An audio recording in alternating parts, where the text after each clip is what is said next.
A paz, irmãos. Amém? Como é bom a gente louvar o Senhor. Que ambiente maravilhoso. É muito bom estar aqui, muito feliz. Sempre quando a gente tem a oportunidade de estar aqui, é um momento de muita alegria. E realmente o testemunho de Tairine no domingo nos trouxe isso, né, à memória. Eu estava vendo um amigo, ele está fazendo aula de teatro, e ele fez uma apresentação, não lembro a música, era uma música secular, muito antiga, e a música falava da relação de um filho com um pai, era uma relação muito difícil, e quando o pai dele morreu, ele escreveu essa canção, e esse rapaz no teatro estava fazendo uma apresentação em cima da música. Então tinha uma cadeira vazia, e a música tocando, e ele fazendo a encenação, mostrando que aquela cadeira que o pai dele sentava, agora estava vazia, e quanto que ele sentia falta da presença do pai, a coisa que ele não percebia antes, ele estava passando a ter pela ausência do pai. E quando eu vi aquilo, eu fiquei pensando, há muita coisa na nossa vida que a gente não dá valor em vida, ou a gente não dá valor enquanto tem, só quando se perde, né? Então, a gente tem uma liberdade no Brasil muito grande, a gente tem uma liberdade religiosa muito grande. E isso é algo que a gente tem que aproveitar, a gente tem que valorizar, a gente tem um local para cultuar a Deus, para a gente se reunir. Tudo isso, sejam pessoas ou sejam oportunidades, a gente não pode deixar passar. Então, te chamo para você, como Tairine falou, se jogar, se lançar mesmo. Se tem algo para você fazer, faça. E eu queria te avisar que a gente está retomando aí o culto nos lares. Se você quiser marcar um culto na sua casa, a gente está fazendo às quartas-feiras à noite, mas se você não tem como ser na quarta-feira, for de dia, você fala que a gente dá um jeito.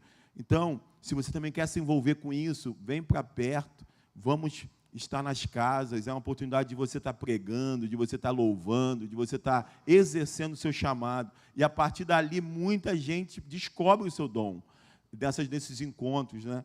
Então, faça parte disso. Se você quer uma visita também, fala, né? Pastor, estou precisando de uma visita, seja não só do pastor, mas de um diácono, de um líder, de um irmão.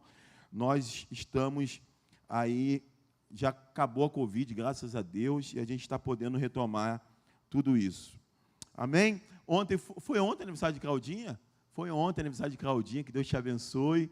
Hoje é da Missaire. Aqui na igreja tem nome de artista, meu irmão. Tairine, né? E hoje é da Missaire. Deus abençoe a Missaire. Se estiver assistindo, que Deus te abençoe. Feliz aniversário.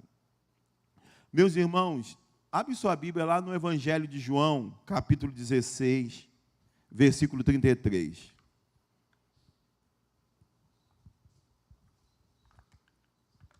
João, capítulo 16, versículo 33. A versão da minha Bíblia é NVI. João 16, 33 diz assim, texto bem conhecido, Jesus dizendo para os discípulos: eu disse essas coisas para que em mim vocês tenham paz. Neste mundo vocês terão aflições. Contudo, tenham ânimo, eu venci o mundo. Vou repetir aí. João, capítulo 16, versículo 33. Eu disse essas coisas para que em mim vocês tenham paz. Neste mundo vocês terão aflições. Contudo, todavia, tenham ânimo, eu venci o mundo. Amém? Vamos orar? Senhor, nós estamos aqui, já louvamos o Teu nome e também nos alegramos por esse espaço, por essa igreja local, por a gente poder nos reunir, adorar o Teu nome, celebrar o Teu nome. Isso é insubstituível. Por isso, Senhor, te pedimos, Pai, que o Senhor sempre nos lembre disso, da necessidade dessa comunhão, de estarmos juntos, de estarmos, Pai, reunidos em adoração e louvor a Ti. E nessa noite nós te pedimos, fala conosco, através da Tua palavra. Fala conosco, fala com cada um que está aqui. Se tiver alguém nos assistindo também, nos acompanhando, sempre tem pessoas nos acompanhando, que o Senhor possa falar com cada um, que o Senhor possa, de alguma forma, o teu Espírito vem consolar, vem animar, vem fortalecer. Esse é o nosso desejo, a nossa oração, em nome de Jesus. Amém. Meu irmão, se você pegar aí João capítulo 16, ou 15, 17, talvez acho que 18 também, você vai ver um longo discurso de Jesus. Um longo discurso de Jesus, num período de despedida, vamos dizer assim, de Jesus. Eu cheguei a colocar aqui, fazer uma analogia com um pai prestes a viajar.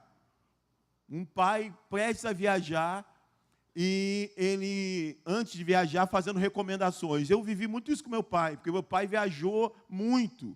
Ele era na marinha mercante, então ele viajava muito. Meu pai passava meses fora, já passou 6 meses, acho que o recorde foi o quê? 9 meses fora, imagina, 9 meses fora. Minha mãe normalmente ia com ele. Então, quando meu pai ia viajar, ele chamava a gente, eu, meu irmão, as meninas, e falava, ó, cuidado com isso, olha a água, olha não sei o quê, cuidado com tal. Na época que a gente já estava morando aqui, olha quando chover para colocar, a gente colocava como que era o nome daquilo, pai? Um tampão, né, que a gente botava no esgoto, para a água não voltar. Então, tinha todo um ritual para meu pai viajar, para a gente ficar atento. Agora ele está longe. É como se Jesus estivesse vivendo nesse momento. Eu estou indo, eu vou ressuscitar o 3º dia, vou ressuscitar. Ele abre isso escancaradamente, porque Pedro revela a identidade dele. O Espírito Santo, né, não foi carne nem sangue que revelou a Pedro, mas quando Jesus perguntou, o que os homens dizem que eu sou? Aí, Senhor, está uma confusão generalizada. Estão dizendo que o senhor é João Batista. Gente, João Batista era primo de Jesus. Tinha 6 meses a mais de Jesus de idade. Não fazia, mas estão dizendo que o senhor é João Batista, que o senhor é a ressurreição de João Batista. Estão dizendo que o senhor é o profeta Elias. Estão dizendo, falavam tudo. Aí Jesus voltou para e vocês, o que vocês dizem? Que eu sou. Aí ficou todo mundo assim, daqui a pouco Pedro, tu és o Cristo, o Filho do Deus vivo. Aí ele falou assim, Pedro, que experiência tremenda você está tendo, mas não foi nem carne nem sangue que te revelou isso, Pedro. Foi o meu Espírito que te revelou isso. A partir daquele momento, aquilo tinha um peso muito sério espiritual. Porque até então havia uma dúvida. Até então ele falava, ele se declarava, mas havia muita dúvida. A ponto de o próprio João Batista perguntar, é o Senhor mesmo ou devemos esperar outro? Então ficava essa dúvida no ar. Mas a partir do momento que o Pedro revela quem ele é, através do Espírito Santo, Jesus escancara a conversa. Agora acabou. Eu não vou falar por parábola, eu não vou falar entre linhas, eu vou escancarar. Eu vou morrer, vão me matar e eu vou ressuscitar o 3º dia. Ele começa a falar abertamente. Aquilo tinha um peso muito grande. E aí, dentro dessa fala aberta de quem está indo, de quem vai morrer, vai ressuscitar, mas mesmo depois da ressurreição, ele vai embora, ele fica alguns dias, ele aparece para os discípulos, ele se comunica, os discípulos tocam nele, Tomé toca em Jesus, ele não é um ser que não come, ele pede lá peixe para comer, pão para comer, para provar que ele estava em carne, ressuscitado mesmo. Mas ele sobe aos céus. Uma hora ele sobe aos céus e fica todo mundo olhando, parado olhando, e fica como naquela coisa contemplando. E aí chega um anjo e fala assim, por que vocês estão olhando para o céu? Ei, vamos embora. Assim como vocês estão vendo ele subir, ele vai voltar, mas vamos trabalhar. Vamos aguardar o Espírito Santo que será derramado. Então, por isso que ele, mesmo sabendo da sua ressurreição, ele já está numa conversa de quem está indo. Ele está ali trazendo observações, alertas, falando, escancarando o que esperava após a sua saída. Após ele não estar mais próximo aos discípulos, o que iria acontecer.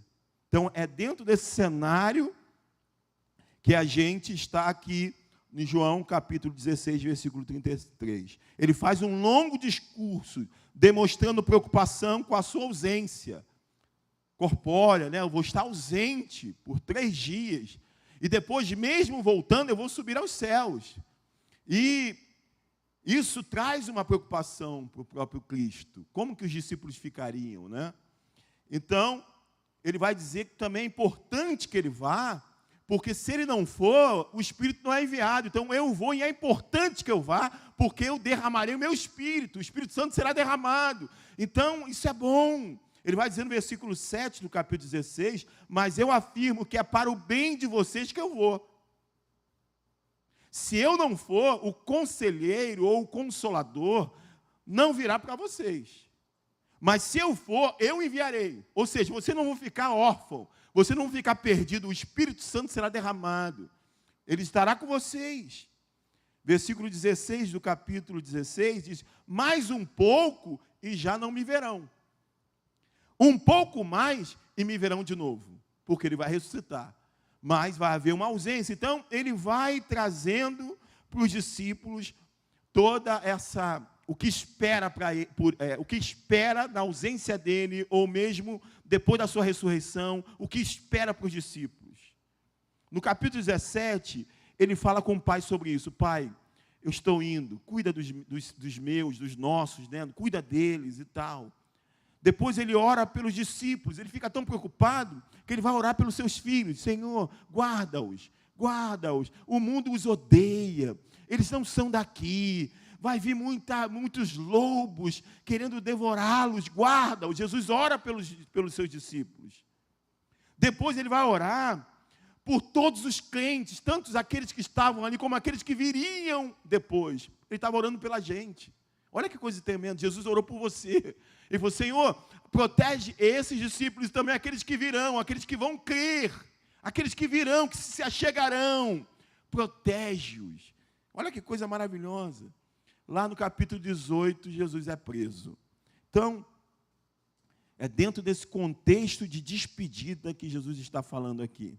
E eu queria voltar ao texto de João 16, 33, para separar ele aí em talvez 4 ou 3 momentos aí, para a gente comentar. Primeiro é o início dele. Ele vai dizer lá, João 16, 33. Eu disse essas coisas. Eu quero destacar sim. Primeira coisa que ele vai dizer, eu disse essas coisas. Em algumas outras versões, ele diz, tenho-vos dito isto. Então, ele diz em algumas versões, como a que nós lemos, NVI, eu disse essas coisas. Outras, tenho-vos dito isso. Como isso? O que isso quer dizer? É como se ele dissesse, olha, gente, eu tenho dito isso para vocês para precavê-los, para prepará-los, para que vocês não sejam pegos de surpresa. Como um pai preocupado com a dureza da realidade, que sabe que seus filhos iriam enfrentar, ele sabe o que eles enfrentariam, e preocupado com a dureza do que eles iriam enfrentar, ele vai o quê? Trazer isso para eles. Ele vai esclarecer isso para eles. Ele vai dizer, olha, tenho-vos dito isto. Ou seja, eu estou antecipadamente trazendo para vocês o que espera. E aí, ele está os alertando para que eles não sejam e não sintam aquela sensação de serem pegos de surpresa. Diz, poxa, nosso pai foi e nem falou nada. Nosso pai foi e nem nos alertou. Nosso pai foi e nem disse o que nós passaríamos, as tribulações, as perseguições, que muitos de nós morreríamos. Então, ele vai avisá-los sobre isso. João 16, versículo 1 e 2, ele também volta, por várias vezes essa frase é repetida. Eu disse essas coisas, eu tenho-vos dito isso. E João 16, 1 e 2, ele vai dizer, eu tenho dito tudo isso. Ou seja, tudo que eu estou falando, esse longo discurso, tudo que eu estou falando, é para que vocês não venham a tropeçar. Todo esse alerta, todo esse aviso de que vai ser difícil, de que vai ser complicado, eu tenho dito tudo isso para que vocês não tropecem. Porque não saber o que te espera pode levar você ao escândalo, pode levar você a tropeçar, Ah, você fala, por que eu estou passando por isso, meu Deus? Quantas pessoas a gente encontra assim? Ah, não, eu tô fraco, estou desanimado, porque, pelo amor de Deus, tanta coisa que está acontecendo, eu não quero mais saber. É como se fosse alguém desavisado. É como se fosse alguém que abraçou a fé sem calcular o preço. Como que ele diz? Se você for fazer uma construção, você tem que calcular se você vai terminar. Porque se você não terminar, as pessoas vão ridicularizar você. Vai dizer, ó, começou e não terminou. Antes de você pensar em construção, você deve pensar se você é capaz de terminar. A obra de Deus, o reino de Deus é a mesma coisa. Antes de você colocar a mão no arado, pense se você é capaz de suportar. Se você não tiver consciência de que a realidade tem uma realidade dura, como o Francisco falou, você se escandaliza. Você fica espantado. Você vai dizer, não quero. Já vi várias pessoas falando isso. Não quero, não. Meu Deus, depois que eu fui para a igreja, depois que eu me converti, parece que as coisas pioraram.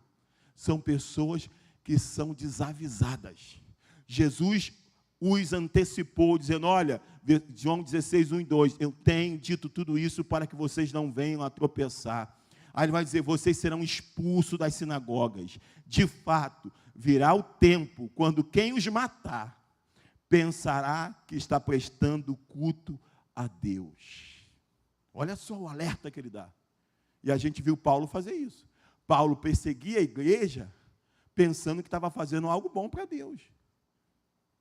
Então ele alerta a igreja. Ele diz, eu tenho vos dito isso, eu falo isso, para que vocês não sejam pegos desprevenidos. Você que está aqui e eu, temos que ter consciência disso.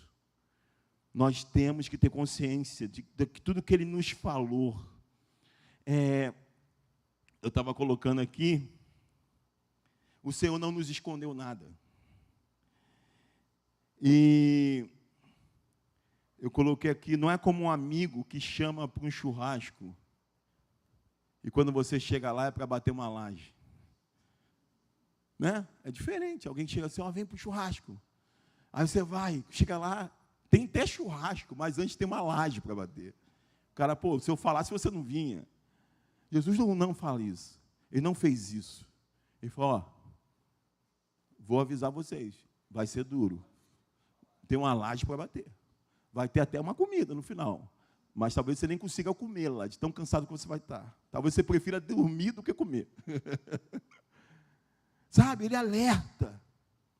Não faz sentido, irmãos, a gente ter a mesma síndrome dos discípulos do caminho de Emaús, por exemplo. O que aconteceu com os discípulos no caminho de Emaús foi tipo isso, uma amnésia pela dor, a luta, traz uma amnésia na gente. Ainda mais quando a gente é assediado por um evangelho insosso, um evangelho humanizado, um evangelho que põe o homem no lugar que ele não está e que não deveria estar. Isso, de alguma maneira, nos contamina. Então, quando a gente passa alguma luta, mas a gente está cantando um louvor de vitória o tempo todo, a gente estranha o que está acontecendo com a gente. E aí a gente vai passar pela mesma síndrome, se não é o conjunto de reações dos discípulos do caminho de Emaús. Qual foi a síndrome dos discípulos do caminho de Emaús? O que eles sentiram? Como se alguma coisa não está batendo. Vai ter horas que nós vamos sentir, cara, alguma coisa não está certa, gente. Tem alguma coisa errada. Por que está acontecendo isso tudo comigo? Mas vem cá, ele te avisou. Ele te disse, a palavra dele está na tua mão. Leia e veja a realidade. Sabe, nós às vezes ficamos meio estranhos com isso. Reagimos de forma estranha. E eu tentei não fazer isso. Mas eu não tenho como não dar um pulinho lá em Lucas 24, 13, rapidinho. Você pode acompanhar aqui no telão. Para a gente só dar uma lida, porque é interessante demais essa síndrome dos discípulos no caminho de Emaús. Porque foi exatamente o que aconteceu com eles. É como se eles ficassem escandalizados. É como se eles ficassem assim, não estou entendendo. Lucas 24, 13 em diante. Diz lá, naquele mesmo dia, 2 deles estavam indo para um povoado chamado Emaús, a 11 quilômetros de Jerusalém. No caminho, conversavam a respeito de tudo o que havia acontecido. Eles estavam conversando sobre tudo que estava acontecendo. O que estava acontecendo? Aí diz, enquanto conversavam e discutiam, o próprio Jesus se aproximou e começou a caminhar com eles. Isso aqui é depois da ressurreição, gente. Depois da morte de Jesus. Até então eles estavam aí achando que ele não havia ressuscitado. Então Jesus se aproxima, vê dois homens conversando e fica conversando com eles. Versículo 16, mas os olhos deles foram impedidos de reconhecê-lo. Isso aqui é uma discussão teológica, se isso aqui foi uma ação do próprio Cristo, de fazer com que eles não reconhecessem ele, ou se a própria tristeza, e a própria tristeza, decepção, escândalo, que faz com que a gente não perceba o poço que está do nosso lado, como a mulher, né, que a gente viu a pregação. O poço estava ali, ou Deus fez surgir o poço? Nós vemos na leitura que aparentemente o poço estava ali. Ela coloca o filho dela para morrer e o poço estava ali. Deus faz com que ela veja o que estava na frente dela, porque no desespero a gente não enxerga nada. A gente se escandaliza tanto que a gente não enxerga nada. Eu só sei que de alguma maneira eles não reconheceram que era Jesus. Talvez não reconheceram porque para eles é tão impossível que seja ele, que não imaginavam que nem nessa hipótese. Nenhum momento, será que é Jesus? Não, só depois no final. Nem mesmo o coração ardendo fez com que é Jesus. Não, só depois que ele partiu o pão que os olhos abriram. Olha que coisa, gente. Olha como se a gente, às vezes, achar que nós não sabíamos. Ou se der essa amnésia na gente, como a gente pode se escandalizar. Mas está tudo aí, ele nos avisou. Eles não reconheceram Jesus. E aí continua. E ele lhes perguntou, sobre o que vocês estão discutindo enquanto caminham? Eles pararam com os rostos entristecidos. Quantas vezes a gente está assim, né? Mal, confuso. Um deles, chamado Cleopas, perguntou-lhe, você é o único visitante em Jerusalém que não sabe das coisas que ali aconteceram nesses dias? Que coisas? Perguntou ele. O que aconteceu com Jesus de Nazaré? Responderam eles. Ele era um profeta. Olha o verbo, o tempo. Era um profeta. Não é ele é, ele era. Poderoso em palavras e em obras diante de Deus e de todo o povo. O chefe dos sacerdotes e as nossas autoridades o entregaram para ser condenado à morte e crucificado. E crucificaram, versículo 21, olha o verbo. E nós esperávamos que era ele, olha o verbo, que ia trazer a redenção de Israel. Esperávamos que ia trazer a redenção de Israel.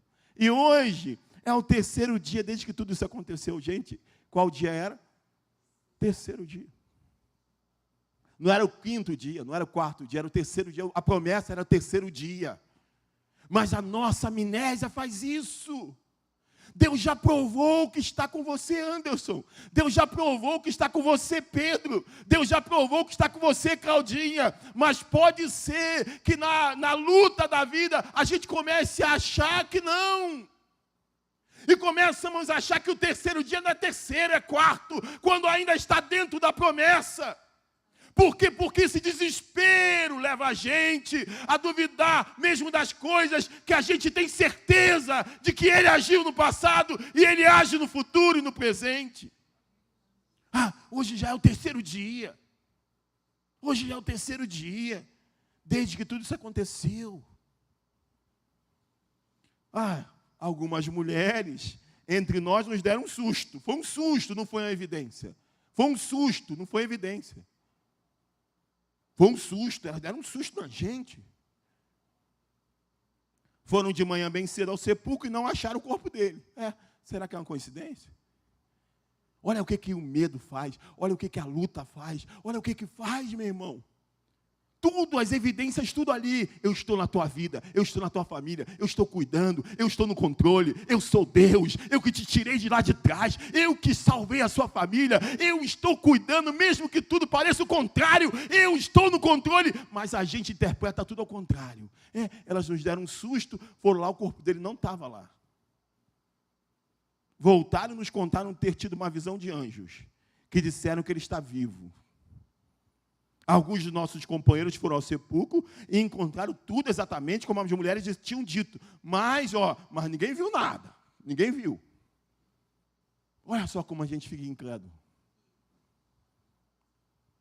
E ele lhes disse: como vocês custam a entender e como demoram a crer em tudo que os profetas falaram. Falaram, alertaram, anteciparam. Tenho-vos dito isto. Tenho-vos dito isto. Não devia o Cristo sofrer essas coisas? E estar na sua glória? Não foi isso que eu falei? Não foi isso que eu abri para vocês? Não foi isso que vocês ouviram? E começando por Moisés e todos os profetas, explicou-lhes o que constava a respeito dele em todas as Escrituras. Até aí já está ótimo. Olha como que a gente pode não pegar esse tenho-vos dito. Olha como que a gente pode esquecer de tudo que está constando na sua palavra e a gente começar a abraçar uma ideia louca de que é só vitória, de que é isso, de que é aquilo, e começar a confundir as coisas. E quando as coisas parecerem que não estão acontecendo, a gente começar a duvidar daquilo que está na nossa frente. 1 Pedro 4,12. Eu amo esse texto, ele é muito interessante. Eu amo, apesar de ele ser muito forte. 1 Pedro 4,12 e 13. Amados, olha que essa versão é legal. Não se surpreendam. Amados, não se surpreendam com o fogo que surge entre vocês para prová-los, como se algo estranho estivesse acontecendo. Amados, não se surpreendam. Amados, não estranhem. Quando começar a acontecer, não estranhe, não fique surpreendido. Não, eu os avisei. Amados, não se surpreendam, não estranheis quando o fogo surge entre vocês para prová-los, como se algo estranho estivesse acontecendo. Parece algo estranho, mas não é. Faz parte. Mas alegrem-se à medida que participam do sofrimento de Cristo, para que também, quando a sua glória for revelada, vocês exultem com grande alegria. Não se surpreendam. Ai, o que está acontecendo? Meu Deus, está... Não, calma. Claro que você sente, claro que é difícil, mas não se surpreendam. Ele já nos antecipou. Tenho-vos dito isto. Eu tenho dito isso para você. Não vai ser fácil. Não será moleza. E ele continua lá no texto.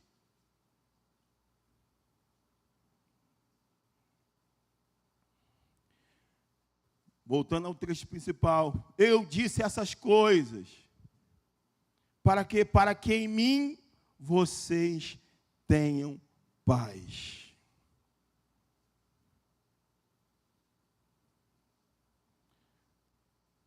Deixa eu só me achar aqui. Para que em mim vocês tenham paz.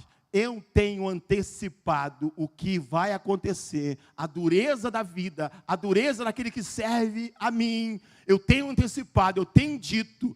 E aí, eu tenho antecipado isso para quê? Para que em mim vocês tenham paz. Diante dessa realidade, vocês vão ter que buscar paz. E a paz que vocês vão ter que buscar, vai ter que ser em mim. Por que tem que ser nele? Porque você não pode buscar a paz do mundo instável. Você não pode buscar a paz daquele que não pode te dar certeza de coisa nenhuma. A maior crise que vivemos está no fato de buscarmos paz em quem ou aonde não podemos achar. Se a gente começar a buscar paz em alguma circunstância, em alguma pessoa, em alguma coisa, agora, quando eu me formar, eu cheguei ao ápice. Quando eu casar, eu conquistei. Quando eu emagrecer, aí tudo vai ficar melhor. Quando eu conquistar isso, não. Você está buscando a paz no lugar errado. Isso tudo muda. Isso tudo, daqui a pouco, muda tudo. A configuração muda. Porque são coisas que passam, são temporais. Só tem um que garante uma paz paz é aquele que é atemporal, é aquele que tem o controle de todas as coisas. A paz que vocês precisam buscar em meio à realidade dura da vida tem que ser buscada naquele que tem toda a autoridade sobre todas as coisas. A paz que você tem que buscar tem que ser em mim. Enquanto buscar paz em coisas, em relacionamento, em conquistas, vocês ficarão frustrados. Coisas e pessoas temporais não podem atender nossas expectativas de respostas eternas. Há um anseio de resposta eterna. Há um anseio de respostas que ecoem para a eternidade. Só tem um que pode nos responder sobre isso, que é o próprio Cristo. Toda resposta baseada em coisas e pessoas são volúveis. Por isso que toda vez que alguém fala assim, se eu me formar, se eu passar num concurso, eu falo, para com isso. Você está botando uma expectativa em algo que você não tem como garantir. Primeiro, você não tem como garantir que você vai passar. Você não tem como garantir que você vai conseguir.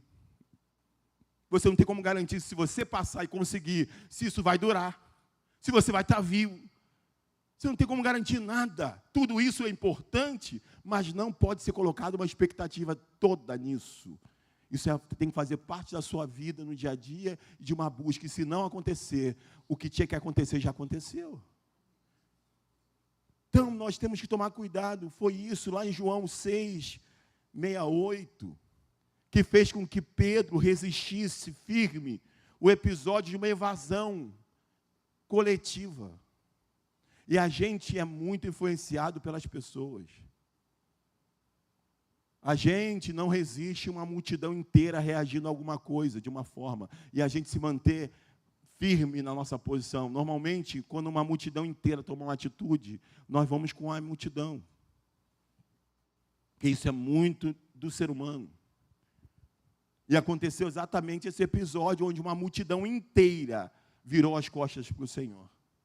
Porque ele começou a chamá-las para um compromisso maior. Começou a chamá-las para uma entrega maior. E elas preferiram ir embora. Como que resiste a uma multidão inteira de mais de 5.000 pessoas indo embora? Sabe o que fez Pedro resistir e os discípulos? Foi a busca por uma palavra que fosse além desse tempo humano. Ele queria algo que respondesse os anseios eternos dele. E aí, o que Pedro responde lá? Pedro diz o quê? Simão Pedro respondeu, Senhor, quando ele falou, vocês querem ir também? Querem ir embora também, como essa multidão? Aí Pedro diz o quê? Senhor, para quem iremos? Para onde eu vou? Tu tens as palavras de vida eterna. Pedro está dizendo, o Senhor tem uma resposta que nem essa multidão toda achou ainda, e que eu achei no Senhor.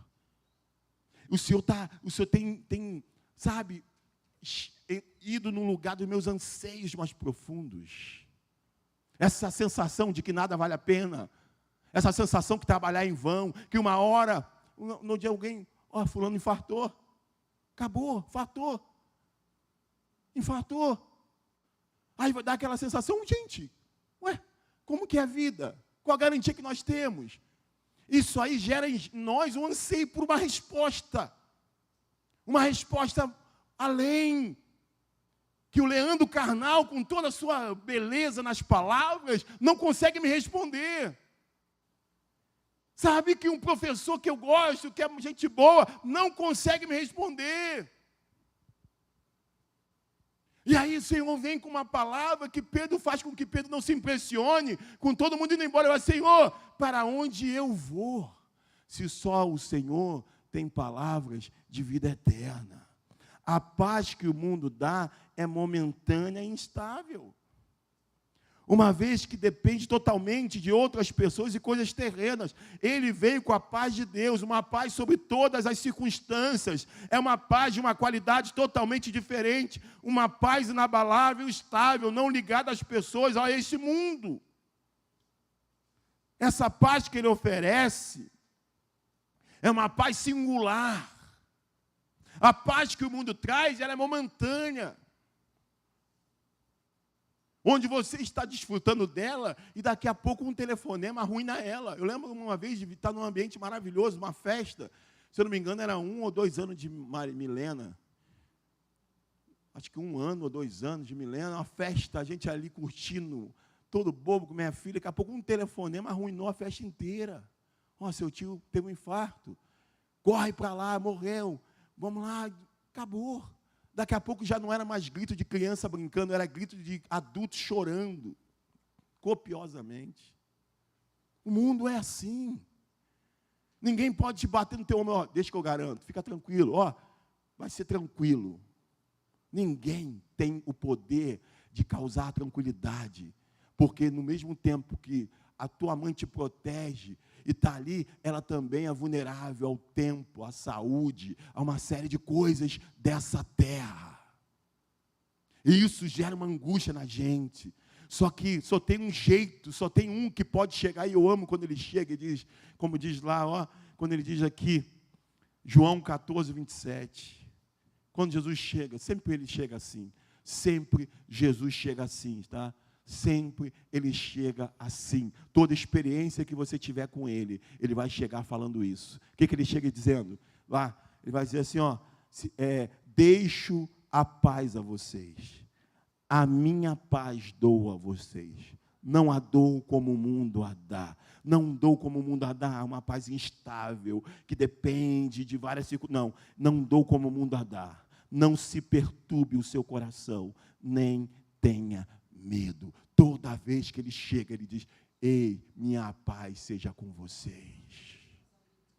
Essa paz singular, essa paz que excede todo entendimento humano, que você está chorando, que você está até tremendo, que você está meio com medo, mas ainda assim há algo que te motiva, há algo que te impulsiona, e que aí vai dizer a Bíblia, isso se chama paz, que excede todo entendimento humano.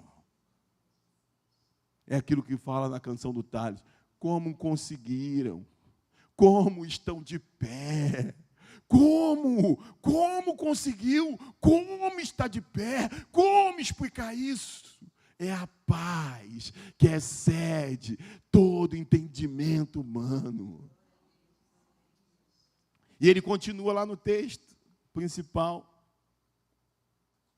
Eu disse essas coisas para que em mim vocês tenham paz. Neste mundo vocês terão aflições, como nós falamos. Ele vai dizer, vocês terão aflições. Eu tenho antecipado que vocês terão aflições.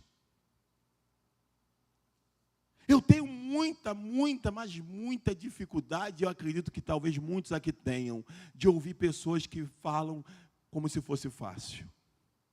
Toda a propaganda que eu vejo alguém falando, um garoto de 20 anos, 22 anos, falando de qualquer coisa, parecendo fácil, eu não suporto ouvir. Por isso que não me encanto com pregadores de mirins. É bonitinho, mas não faz muito sentido. Todo garoto novo. Tem uma menina aí que tem feito o maior sucesso na rede social. Eu tiro na hora, não consigo. Tem gente que é nova, e Paulo diz para Timóteo que ninguém despreze a sua idade, mas a pessoa é nova e ela respeita a sua idade. Ela fala com uma pessoa, com a irmã Horaci, de uma forma doce. Ela pode ensinar a irmã Horaci, mas ela fala de uma maneira tão doce, com tanta sabedoria, que aquilo Deus usa poderosamente. Mas menosprezar a experiência, menosprezar a caminhada, menosprezar tudo e falar como se fosse o descobridor da última Coca-Cola do deserto, é complicado. Todo mundo que fala parecendo fácil, é algo que na mesma hora eu já tiro. Eu estava vendo alguém dizer, como ficar milionário antes dos 30 anos. Cara novo. E normalmente essa pessoa é milionária, tá? Eles vão pegar exemplos para poder atrair outros exemplos, e já vi casos. E aí você tem que estar muito atento de pessoas pegarem alguém de São Gonçalo, darem a ele um banho de loja, darem a ele uma casa, uma mansão, e no melhor bairro de Niterói, darem a ele um carro importado, transformar aquela pessoa que estava participando de uma venda, de um grupo de venda, e começarem a usar aquela pessoa e mais alguns como exemplo de quem ascendeu pelas vendas. Aí, aqueles que estão chegando, olha aquela... Não, mas eu conhecia ele era daqui da Maria Rita, a casa dele enchia. E o cara começa a postar foto, viajando, e isso aí vai criando um sistema. Não. Olha só o que eu botei aqui. Não acreditem em processos simples para conquistas grandes. Não acredite em processos simples para conquistas grandes. Para eu estar onde eu estou, nós sofremos, Caride. Não sofremos, Caride? E toda a minha tentativa, eu sempre fui medroso, isso, glória a Deus por isso, que se eu não fosse eu teria feito besteira. Mas ainda no meu medo, tinha hora que eu me revoltava. Ah, não, agora chega, vamos embora. Não sei o quê. Daqui a pouco, o Espírito Santo, baixa a bola, filho. Ainda tem um processo para você viver. Você tem que ser mais humilhado ainda.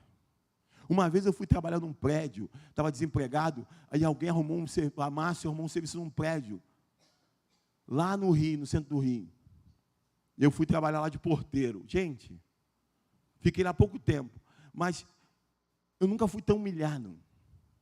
Teve um dia que a mulher, a subsídia falou, sobe lá no segundo andar, escoa a água lá, que o segundo andar está com um corredor todo cheio d'água. E a mulher está reclamando lá, a moradora está reclamando, é uma pessoa que viajou, deixou alguma coisa aberta lá no apartamento, o apartamento fechado, a gente não pode entrar, porque tem toda uma regra, e está inundando o corredor. E ali havia uma briga, uma disputa naquele condomínio. E eu estava ali abaixado, uma água fedorenta, um negócio esquisito, e eu tirando aquela água, sem saber se aquilo ia resolver. Eu estava abaixado, todo molhado, na hora de ir embora, e eu tirando aquela água, esgotando. Algumas vezes eu falo assim, cara, chuta isso tudo que vai embora. Larga isso tudo, não aceita essa humilhação. Você está sendo manipulado na briga de duas pessoas. A questão aqui não vai resolver. E veio isso, mas eu comecei a aprender o quê? A ter paciência, a viver processos onde você precisa saber que você vai ser, em alguns momentos, provado. Para que se de repente alguém, alguma ovelha, chega, pastor, aqui, e me desacatar, e me humilhar, eu saiba que eu não posso com isso, avançar nela, eu tenho que me calar, e saber que de alguma maneira Deus está tratando. Quando começou lá, Urias jogar a terra no rosto de Davi, você é um sanguinário, Davi, você é isso. Aí alguém falou, Davi, o rei, o chefe do exército de Davi, deixa eu arrancar a cabeça desse cara. Olha o que esse cara está fazendo com você, Davi. Você é ungido de Deus. Davi falou, se Deus mandou ele me humilhar, o que você tem com isso? Mas não, a gente não quer passar por processo nenhum. E para chegar até aqui, nós levamos muita burdoada. Eu lembro de ter momentos de chorar, de o chão fazer lama. De a gente não se levantasse e caía na própria baba, no próprio choro, de humilhação, de várias provações, porque Deus estava nos preparando como tratar uma pessoa, como tratar uma ovelha, como saber tratar e viver em comunhão. O que não fazer? Aí a gente já quer ascender sem passar pelo processo. Sabe, Jesus. E aí um parente de jogador Bigode, que era do Fluminense, agora está indo para o Atlético Paranaense, que levou um golpe milionário, investiu toda 6 milhões em criptomoeda, porque o outro jogador... Sabe por quê? Os juros prometidos de 5% ao mês. Gente, isso não existe. Isso não tem lógica. Vai render 5%, mentira. Já tem que falar na cara. E tem uma série de gente presa, uma porção de coisas que são mentirosas. Não, que você investe tanto, você vai ganhar tantos milhões, e está até hoje esperando. Por quê? Porque não tem lógica, existe um processo, e eu amo o Senhor, porque o Senhor, quando quer chamar os seus discípulos, ele diz, ei, você quer vir? Mas saiba, no mundo tereis aflições. Ele não atrai pela promessa de que vai ser fácil. Ele não, Anderson, vem que vai ser moleza, Anderson. Você vai ser famoso. Não, Anderson, você quer vir, Anderson? No mundo tereis aflições. É a maior antipropaganda de alguém que quer atrair discípulos. Mas Jesus é assim. Ele não vende algo, olha que não sei o quê. Tudo que está sendo pregado aí, a maioria das coisas são balela. Não tem nada de evangelho. Porque o Cristo que eu sirvo, ele diz, ei, no mundo tereis aflições. Ele nos alerta, ele nos antecipa, ele nos avisa. Ele vai dizer, no mundo tereis aflições. Você quer vir após mim? Quer vir? Pode vir. Negue-se a si mesmo. Vende tudo que você tem, dê aos pobres e me siga. Negue-se a si mesmo. Tome a sua cruz. Você quer salvar a sua vida? Para me seguir, você vai ter que perder sua vida. Você não vai poder ter medo, tentar preservar você. Como muita gente faz, eu sou tímido. E a gente se esconde na timidez. Eu não tenho não sei o quê. Se esconde não sei o quê. Se esconde não sei o quê. Ei, vida com Deus é se negar até esses coisas que você tem. Essas desculpas que você tem. Você tem que se negar. Dizer, Senhor, eu não vou mais dizer não. Eu vou ouvir o seu chamado. O que tem para fazer? Eu vou dizer sim. Porque você fica se preservando. Não, eu não posso. Não, isso é se preservar. Ei, você quer me seguir? Perde sua vida por amor a mim. Perde suas vontades. Negue-se a si mesmo. Negue seus traumas. Vença os seus traumas, seus medos. Me segue. É esse o chamado dele para nós. O perigo de receber um falso evangelho é esse. Porque o falso evangelho promete o que não pode entregar. E talvez a Europa é anticristã, é pós-cristão por causa disso, porque talvez banalizaram a palavra. E o Brasil está caminhando para isso, porque todas essas pregações e todos esses louvores humanistas, antropocêntricos, voltados para o homem, amanhã vai fazer efeito. E essas pessoas frustradas não vão querer saber de Deus. Por quê? Porque disseram para elas o que a palavra não diz. E o que a palavra diz é, ei, eu tenho-vos dito isto para que em mim tenhas paz. No mundo tereis aflições. Ele faz esse tipo de propaganda. E ele termina dizendo, contudo, todavia, tenho ânimo, eu venci o mundo. Também, não é um convite desesperançoso. Ele não é trágico. Vai ter aflições, vai só perder, você vai ser sempre o último. Não. Ele tem uma palavra de esperança. No mundo tereis aflições, mas tem bom ânimo. Tenha bom ânimo. Sabe por quê? Porque aquele que você serve venceu. Você serve alguém que já venceu. Você serve alguém que venceu.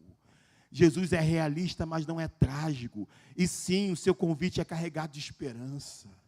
Em meio às aflições, você tem bom ânimo pela vitória que já aconteceu, já foi estabelecida. A vitória não vai acontecer, a vitória já aconteceu. Tem bom ânimo. É interessante isso, porque às vezes, na luta, a gente começa a achar que não vai dar certo. Domingo, nós tivemos um jogo do Flamengo e Vasco, né, Anderson? E o que aconteceu? Teve a reunião dos homens, aí eu falei, vou para a reunião, vim para a reunião, não vi o jogo. Aí, já aconteceu comigo de eu não ver um jogo e as pessoas não me falarem para cá. Eu adorava isso, porque eu assistia a reprise como se estivesse vendo pela primeira vez. Ficava aflito, torci tudo, vendo a reprise, vendo a gravação. Mas alguém foi e me falou. Na verdade, não foi ninguém que falou, eu mesmo que vi. Fiquei me segurando aqui, não, vou assistir o culto, vou prestar atenção. Prestei atenção, acabou o culto, eu fui, dei uma olhada. 3-1, né? Aí eu falei, rapaz, 3-1, então foi fácil. Cheguei em casa, procurei, achei, e coloquei o jogo, fiquei deitado assistindo. sei se você já fez isso com o jogo da Copa. Gente, você fica nervoso, como se fosse perder quando você sabe que já ganhou. Aí eu comecei a ver o jogo. Gente, eu falei assim, tem alguma coisa errada. Algum momento eu falei, não foi 3-1. Não foi 3-1, perdemos esse jogo. Nunca vi o Flamengo jogar tão mal. Já está jogando mal, jogou mal mesmo. É porque o Vasco também jogou muito mal. Mas o Flamengo estava irreconhecível. E durante todo o segundo tempo, eu olhando, falei assim, não vai. Não foi 3-1. Alguma coisa está errada. Foi outro para cá. Eu comecei a duvidar daquilo que eu tinha certeza. E a luta faz você pensar que aquilo que você já tem certeza, não é certeza. Ele já venceu, mas a luta da vida pode fazer você achar que o resultado será diferente. Ei, mas ele já venceu, e no fim do jogo, mesmo jogando mal, mesmo parecendo que tudo estava ao contrário, foi 3-1 o jogo. Ou seja, na vida, Denise, vai ter momentos que a gente vai começar a olhar, meu Deus, acho que não. Mas é sim. Ele disse, ei, tem bom ânimo, eu venci o mundo. Por mais que a luta pareça que não, por mais que as provas pareçam que não, a vitória dele não vai ser, já é. E isso faz toda a diferença, irmãos. E é isso que ele está nos falando hoje. Sempre, irmãos, sempre, o evangelho vai ser um paradoxo. E é isso que os pessoas não entendem, porque parece que é uma disputa de religião. Uma mulher botou uma estátua de Baphomet, sei lá o que é, e os crentes igual um bobo, gente, caiu. Aí fica, está amarrado, que tira isso daí, que a polícia tem... Gente, deixa essa mulher para lá, deixa a Baphomet para lá, o ídolo não é nada, deixa isso que ela quer isso. Aí ela toda boba, olha, minha rua agora está cheia de carro passando, porque todo mundo fica olhando para a estátua no meu muro, e fica ali olhando, e a mulher está só, era tudo que ela queria, os evangélicos estão amarrados, isso não sei o que, deixa para lá, o ídolo não é nada, e nós temos liberdade no país, para você adorar o que você quiser. Mas as pessoas ficam ali, empolvorosas. Quando, na verdade, nós precisamos entender que não é uma disputa, como se fosse, olha, é aqui que tem. Ah, depois que eu descobri a árvore da vida, aí minha vida mudou. Ah, é que aqui... Não, gente. Às vezes você vai estar servindo ao Senhor e lutando contra uma depressão. Você vai estar servindo ao Senhor e você vai estar lutando contra um problema. Como o nome, Raquel? Eu nem sei falar, síndrome do túnel do carpo, e tem que descobrir, tem que ver se vai fazer a cirurgia. Deus pode curar, mas também pode você passar pela cirurgia. O evangelho é isso. Você vai ter que conviver com esse paradoxo de um dia você ser curado de algo, de outro dia você sentir uma dor, de um dia você abraçar alguém e você querendo ser abraçado. Hoje eu olhei assim e falei, Senhor, a conta da igreja está zerada, mas a gente precisa comprar esse material para abençoar uma pessoa. O que eu faço? Pai, o que é isso, Senhor? Aí eu falei, não, Senhor, nós temos que abençoar, chega, já adiamos muito isso, vamos fazer pela fé. O evangelho vai ser isso, você se sentir pobre, mas você enriquecer muito, você nada ter, mas você possuir tudo. Sempre o evangelho será um paradoxo, Anderson. Sempre será um paradoxo. Pessoas olharão para você como um derrotado, mas eis que você é mais do que vencedor. Mas será sempre um paradoxo. Não vai ser essa história de que eu tenho que ser todo poderoso, eu tenho que demonstrar que eu sou forte, eu tenho que... Não. Evangelho, muitas vezes, as pessoas vão olhar para você e vão sentir até pena de você, mas a tua postura vai mostrar para elas o quanto há algo diferente naquilo que você crê. Como diz lá 2 Coríntios 6, capítulo 6, sempre viveremos um paradoxo. 2 Coríntios 6, 8.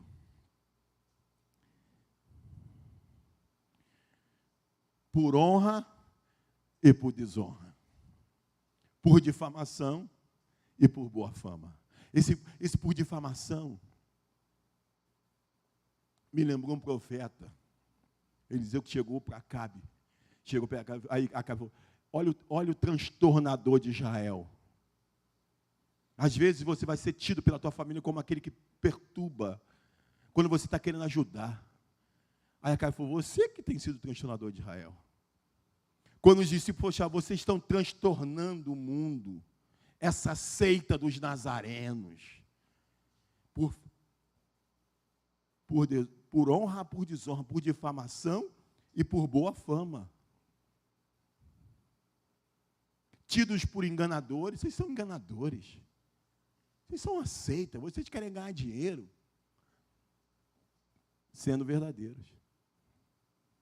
Como desconhecidos, isso não é nada.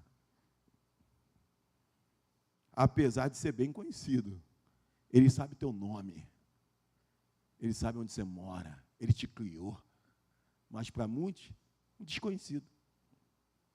Como se estivéssemos morrendo, mas eis que vivemos. Espancados, mas não mortos. Entristecidos. Alguém diz, pô, pastor, eu estou com depressão, então eu não tenho moral para subir no púlpito. Não tem moral?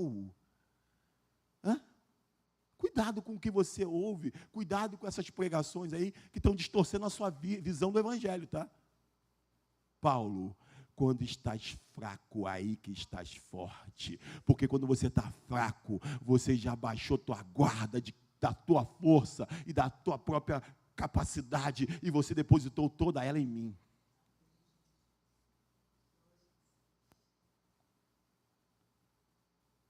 Entristecidos, mas sempre alegres. Pobres, hoje eu me senti pobre. 1 metro de areia, quanto que deu? Eita, puxa daqui, puxa dali. Aí, você pode entrar num desespero. Mas na mesma hora você tem que lembrar, ei, mas nós possuímos tudo. Está limpando a sua casa que encheu? Encheu a casa? Dá a sensação de que acabou? Ei, pobres, mas enriquecendo a muitos. Nada tendo, mas possuindo tudo. Nada tendo, mas possuindo tudo. Bem-vindo ao Evangelho de Jesus Cristo. Você pode ficar de pé.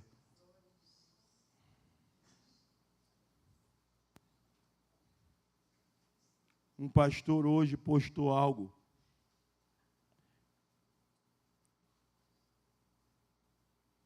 Ele colocou: aqui no Rio de Janeiro, tenho percebido o esvaziamento da igreja nos cultos durante a semana, inclusive nos finais de semana. Por que as igrejas andam tão vazias? É uma pergunta que ele fez. Por quê? E aí, vale a gente refletir. Talvez porque a gente não mais se satisfaz em ouvir algo genuíno.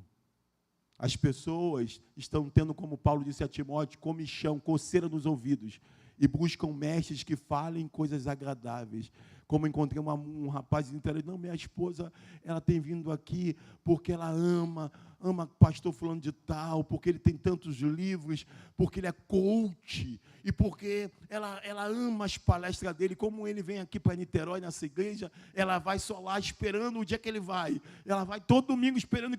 Que tipo de evangelho é esse? É exatamente o que Paulo disse a Timóteo. A gente está buscando pessoas que falem coisas que tirem a coceira dos nossos ouvidos, dizendo o que a gente quer ouvir e não o que nós precisamos ouvir. E é preciso, se você quer ouvir a palavra genuína, você valorizar isso, você amar isso, você não trocar isso, porque o que livrou minha família e o que livrou muitas pessoas aqui de não se perder, de não se escandalizar, de não desistir, foi a certeza de que mesmo vivendo paradoxo, mesmo abraçando querendo abraço, mesmo consolando querendo consolo, mesmo tratando de depressão, tendo depressão, mesmo com contas atrasadas, mas socorrendo uma família, aí dando uma cesta básica, mesmo vivendo esses paradoxos.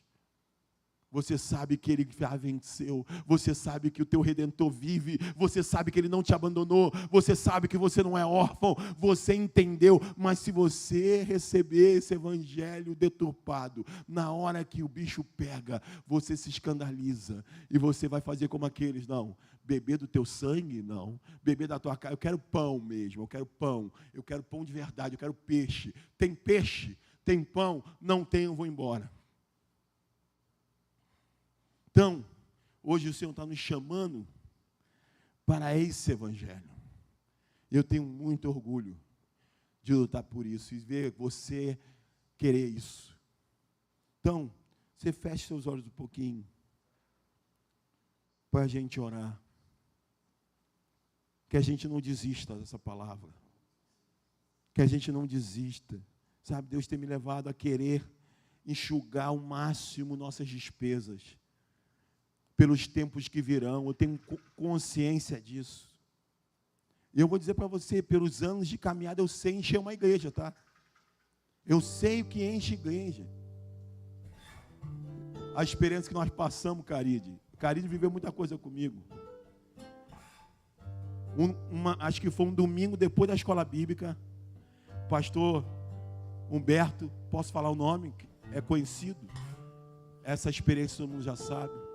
Chamou a gente num gabinete e falou assim, Mary, era eu, Mary, papai, foi mais a gente, né, Mary? Alguns diáconos. Vou trazer um pastor aqui, quinta-feira, que eu vi lá em Itaguaí, o cara é um raio-x.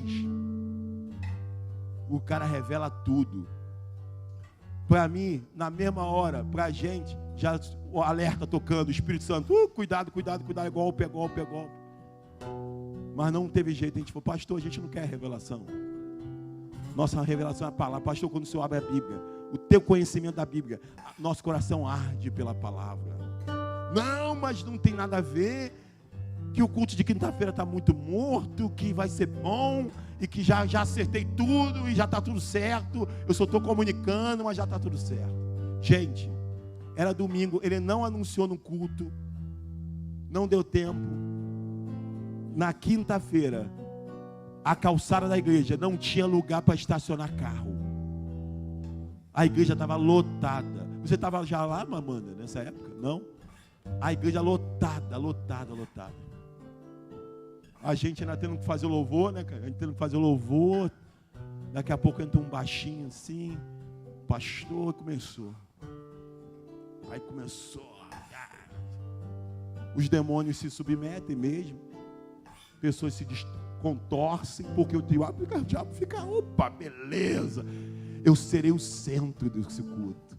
E cai um endemoniado, vem se arrastando, aí as pessoas se impressionam pelo que vem, pelo grito, pelo desespero. E aquele show, todo mundo, epa, lotou. Na outra quinta-feira, mais cheia ainda, mais cheia ainda. E a gente ali, Senhor, não é isso que a gente quer. Isso não é evangelho. Foi por umas 3 semanas, era uma campanha lá. E a gente orando, chorando, orando, chorando. Até que um dia o pastor Humberto vai lá em casa. Mano, posso conversar com você? Chama sua mãe lá. Poxa, eu queria pedir desculpa. Aquele cara estava todo enrolado. O cara estava em adultério. Aquele cara estava cheio de... Até preso ele tinha sido. Esse cara está todo enrolado. Tá... Me perdoa, vamos acabar com isso. Mas eu sei que dá resultado. A gente chama uma pessoa, bota uma placa, revelação, faz fila, bota número, vamos embora.